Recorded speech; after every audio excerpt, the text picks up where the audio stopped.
বিধ্বস্তকারী দুই পাকিস্তানি পাইলটের পরিচয় প্রকাশ। ভারতীয় যুদ্ধবিমান মিগ-21 ভূপাতিত করে নায়ক বনে যাওয়া দুই পাইলটের পরিচয় প্রকাশ করেছে পাকিস্তান ভিত্তিক সংবাদ মাধ্যম এক্সপ্রেস ট্রিবিউন জানায়, গত বুধবার পাকিস্তানি পার্লামেন্টে ওই দুইজনের নাম প্রকাশ করেন দেশটির পররাষ্ট্রমন্ত্রী শাহ মাহমুদ কুরাইশি। পাইলটের মধ্যে একজন হলেন স্কোয়াড্রন লিডার হাসান সিদ্দিকী এবং অপরজন উইং কমান্ডার নোমান আলী খান। গত 14 ফেব্রুয়ারি ভারত নিয়ন্ত্রিত কাশ্মীরে পুলওয়ামা এলাকায় সেন্ট্রাল রিজার্ভ পুলিশ ফোর্সের গাড়ি বহরে আত্মঘাতী হামলা চালানো হয়। এতে বিমানটি অন্তত 40 সদস্য প্রাণ হারায়।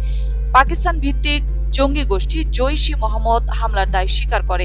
এর জেরে দুই দেশের মধ্যে সামরিক উত্তেজনা বৃদ্ধি পায়। এরই জেরে 26 ফেব্রুয়ারি ভারতীয় বিমান বাহিনী পাকিস্তানের আকাশ সীমায় ঢুকে বিমান হামলা চালায়। পরদিনই ভারতের দুটি বিমান ভূপাতিত এবং একজন পাইলটকে আটক রাখে পাকিস্তান।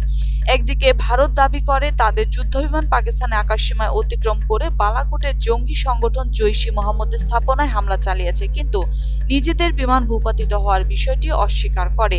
আর ভারতে দুটি যুদ্ধবিমান ভূপাতিত করার দাবি করে অভিনন্দনের নামের এক ভারতীয় পাইলটকে ভিডিও প্রকাশ করে পাকিস্তান সেনাবাহিনী।